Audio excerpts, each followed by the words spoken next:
Shalom. Renungan kali ini berjudul Rancangan Besar Allah dalam Kelahiran Yesus Kristus. Natalis. Diolah dari sumber rubrik Kristen.com oleh Evangelis Lokamanya Prawiro. Kelahiran Yesus ke dunia adalah rancangan besar Allah untuk menyelamatkan manusia ciptaannya yang terbelenggu oleh dosa. Tidak lama setelah manusia jatuh ke dalam dosa, Tuhan telah menubuatkan dalam perjanjian lama bahwa suatu saat nanti Ia akan menghancurkan dosa dan iblis, sumber dosa, melalui salah seorang keturunan manusia bernama Hawa. Nubuat perjanjian lama yang digenapi saat kematian Yesus adalah tentang penghancuran kuasa iblis melalui kematian Yesus. Ditulis dalam Kejadian 3 ayat 15, Aku akan mengadakan permusuhan antara engkau dan perempuan ini, antara keturunanmu dan keturunannya. Keturunannya akan meremukkan kepalamu, dan engkau akan meremukkan tumitnya. Dalam ayat ini, yang dikenal sebagai proto-evangelium atau Injil yang pertama, benih Injil, Allah menubuatkan bahwa keturunan perempuan Hawa, yakni Yesus Kristus, akan meremukkan iblis. Ayat ini digenapi saat kematian Yesus, seperti nyata dari ayat di bawah ini. Karena anak-anak itu adalah anak-anak dari darah dan daging, maka ia juga menjadi sama dengan mereka dan mendapat bagian dalam keadaan mereka, supaya oleh kematiannya ia memusnahkan dia, yaitu iblis yang berkuasa atas maut. Ibrani 2 ayat 14. Tentu iblis belum sepenuhnya hancur sejak kematian Yesus. Kuasanya masih ada. Namun kuasanya terbatas, dan kelak ia akan dikalahkan sepenuhnya pada akhir zaman. Hal ini dipertegasnya melalui Abraham, orang yang dipilihnya sebagai penyalur keselamatan itu ke seluruh bumi. Olehmu semua kaum di muka bumi akan mendapat berkat. Kejadian 12 ayat 1-3. Abraham menyelamatkan seluruh bumi melalui keturunannya, yakni Yesus Kristus. Galatia 3 ayat 16. Lalu lewat nabi-nabinya di perjanjian lama, orang-orang pilihannya dari antara bangsa Israel, umat pilihannya, yakni keturunan Abraham yang dipilihnya. Nabi-nabi perjanjian lama ini dalam rentang ribuan tahun, dalam berbagai cara dan kesempatan, telah bernubuat tentang kedatangan, penderitaan, bahkan kematian Sang Juru Selamat dunia yang disebut Mesias dalam perjanjian lama. Musa adalah nabi pertama secara normatif. Memang Abraham adalah nabi pertama yang disebut di Alkitab, Kejadian 20 ayat 7. Tetapi Abraham bukanlah nabi dalam pengertian umum. Abraham tidak menyampaikan firman Tuhan kepada orang lain atau bernubuat kepada mereka. Musa lah nabi pertama yang bertindak demikian. Kebesaran Musa sebagai nabi tak perlu diragukan lagi. Dia lebih besar dari semua nabi di perjanjian lama. Bahkan boleh dikatakan, Musa lah tokoh terbesar di perjanjian lama. Istilah hukum Musa seringkali identik dengan seluruh perjanjian lama. Tuhan sendiri mengakui keunggulan Musa di antara para nabi. Caranya berhadapan dengan Musa berbeda dengan caranya berhadapan dengan semua nabi lain. Jika dengan para nabi Tuhan berbicara melalui mimpi dan penglihatan, maka dengan Musa ia berbicara langsung, muka dengan muka.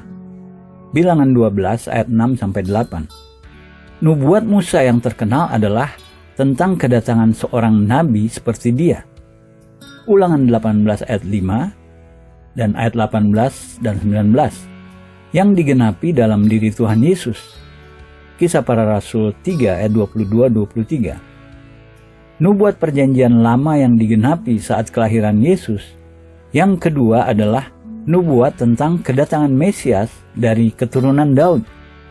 Selain sebagai penggenapan janjinya kepada Abraham, Kedatangan Yesus ke dunia juga merupakan penggenapan nubuatnya kepada Daud, raja terbesar Israel, yang juga keturunan Abraham.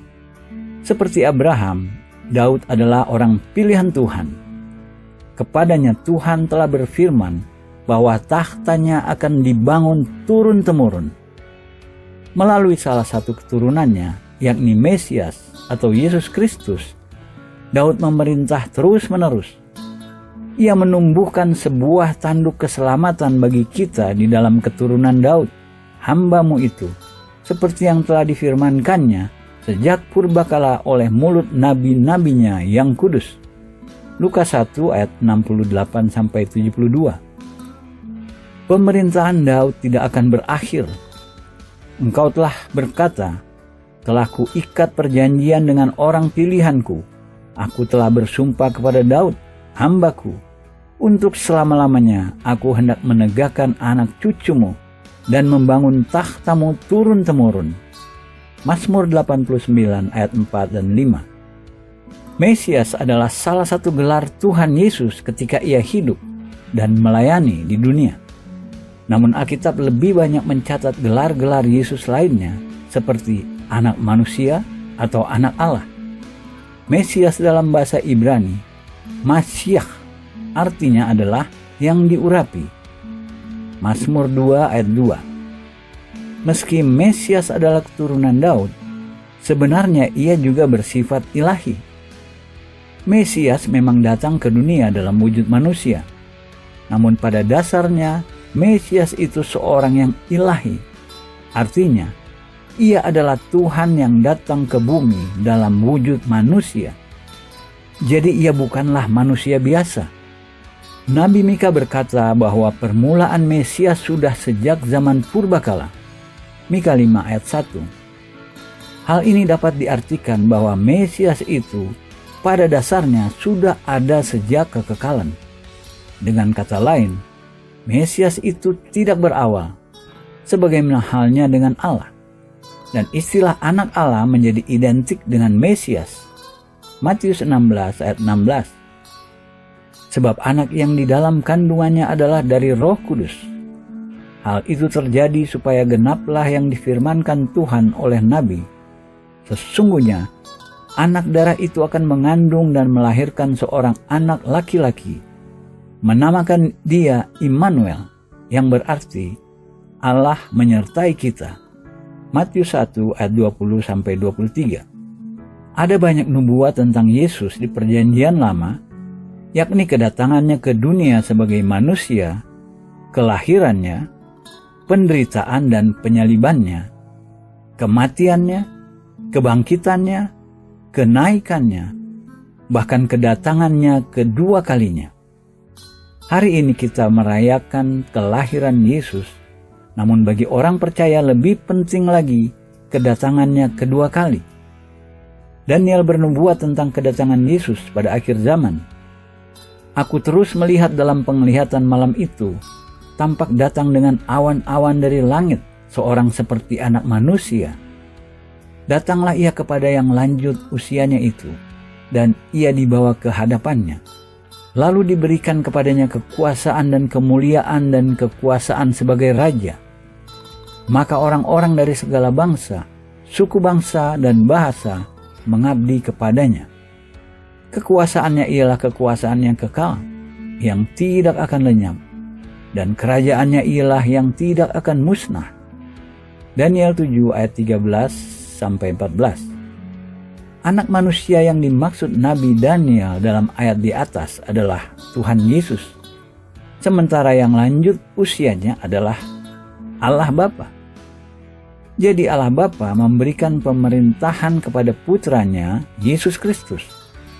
Inilah yang disebut dengan kerajaan 1000 tahun. Kerajaan 1000 tahun atau kerajaan milenium adalah masa pemerintahan Tuhan Yesus bersama umatnya di bumi yang terjadi selama 1000 tahun secara harfiah. Istilah kerajaan 1000 tahun memang hanya disebut dalam kitab Wahyu pasal 20. Tetapi jelas konsep ini didukung oleh bagian-bagian lain di Alkitab dengan istilah-istilah yang berbeda. kerajaan 1000 tahun adalah masa keemasan pemerintahan Mesias di masa depan, masa pemerintahan yang adil dan damai. Yesaya 9 ayat 6 dan 7, Yeremia 23 ayat 5 dan 6. Menurut 1 Korintus 15 ayat 24-25, setelah segala sesuatu ditaklukkan di bawah kaki Kristus, ia akan menaklukkan dirinya sendiri kepada Bapanya. Artinya, dia menyerahkan kerajaannya itu kembali kepada Bapa, sekalipun kerajaan 1000 tahun juga adalah kerajaan Allah Bapa.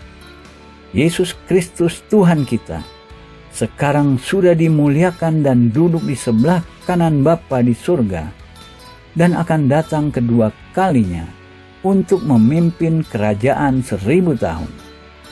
Selamat Natal. Amin.